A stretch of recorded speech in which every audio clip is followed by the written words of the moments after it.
It was supposed to be a normal visit. Just like every Thursday evening, Aiden walked the long corridor of Ward C to see his father, room 10. The hallway smelled of bleach and thyme. Faint, flickering lights buzzed above him.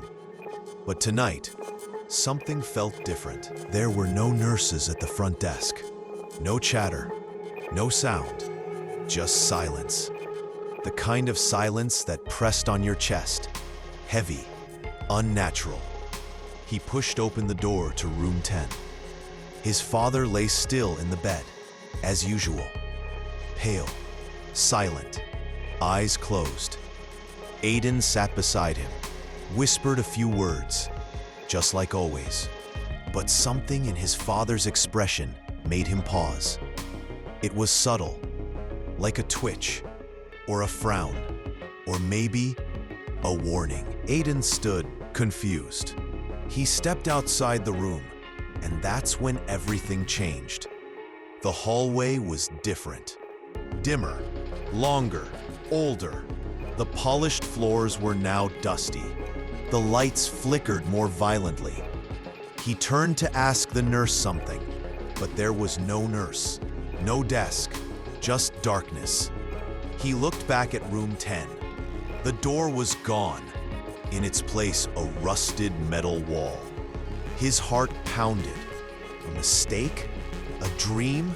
He walked down the hall, trying to find someone, anyone. But every door he passed was locked. The nameplates were blank, and the walls whispered. Not voices, but sounds. Metal creaking, breathing, like the hospital itself was alive. Then he saw it, a mirror on the wall, cracked. But what he saw inside wasn't his reflection. It was him, but older, tired, eyes filled with sorrow. The figure in the mirror spoke with no sound, just moved its lips. Leave. Aiden stumbled back. He turned to run, but the hallway had changed again. Now it was endless. Lights stretched far into the dark, and the hospital was humming, breathing, almost like it was waiting.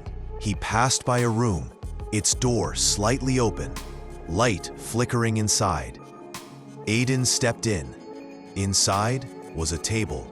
On it, a photo, old, faded, of a younger Aiden and his father, smiling, happy. But behind them in the photo, barely visible, was that same hallway and a shadow watching them. Aiden's hands trembled. He turned the photo over. A date was written in ink, March 3rd, 1997. The same day his father fell into a coma. 26 years ago. Impossible. Aiden wasn't even born then. Was this a joke? A setup? No. It felt too real. Suddenly, the lights went out. Total darkness. The door slammed shut behind him. Footsteps echoed outside. Slow, dragging, getting closer. He pressed himself against the wall, barely breathing. The knob rattled. The footsteps stopped outside the door. A whisper from beyond the door. You're not supposed to be here. Aiden grabbed a metal stand nearby, ready to fight or run. But the door never opened. Just silence again. When he finally stepped back into the hallway, it had changed again. There were signs now, faded and broken. One read, "Welcome to Ward C, Long-Term Memory Unit." And under it, carved into the wall, was his name, Aiden Ward, admitted 2023. He stared, frozen. How? When? He turned to run, but something pulled him back. A voice inside his head whispered, "You've always been here, Aiden." He looked around, lost. No exit, no answers, just that never-ending hallway, and the sound of a door creaking open once again. Aiden stepped forward, deeper into the hospital's belly. Each step echoed louder than the last. It was as if the building was swallowing him whole. The lights above flickered, then died, one by one, behind him. There was no turning back now. The hallway stretched into shadow, whispering his name. He passed doors that no longer had numbers, just carvings, scratched-in names, all of them familiar, people he knew, friends, even himself. Aiden, room 0. He stopped. A door at the very end stood ajar, pulsing with red light. He reached out, hand trembling, and pushed it open. The room inside was nothing like the others.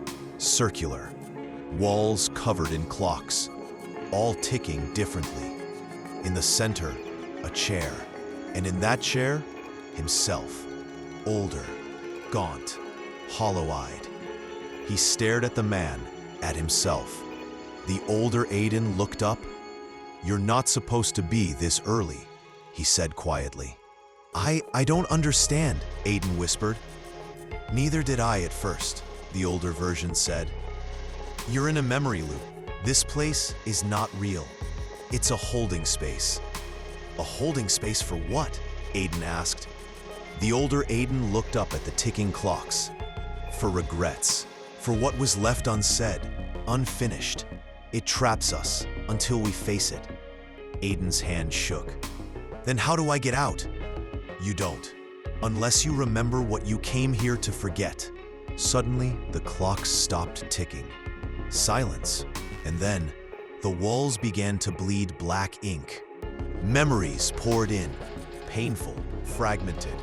Aiden screaming, a hospital room, a dying man. His father's voice, "You left me, Aiden. You never came back." The guilt, the avoidance, the lie he told himself, that his visits still mattered. "I ran away," Aiden whispered. "I stopped visiting after the 3rd year. I couldn't take the silence anymore." Tears ran down his face. The older Aiden stood up. "Now you know. You were never visiting your father. You were visiting yourself." The room began to shake. The clocks cracked. Everything blurred. A voice boomed from every wall.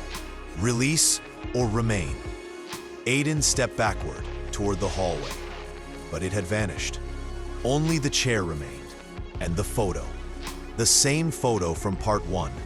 His younger self, smiling, with his father, and the shadow behind them. Aiden closed his eyes. "I'm sorry," he whispered, to him and to myself.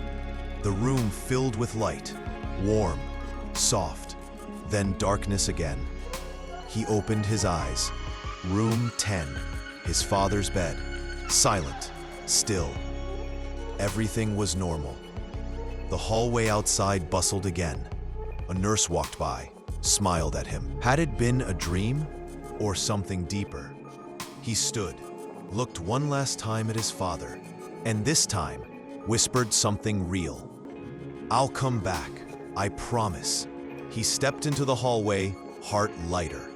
But behind him, deep within room 10, the clock on the wall ticked backwards.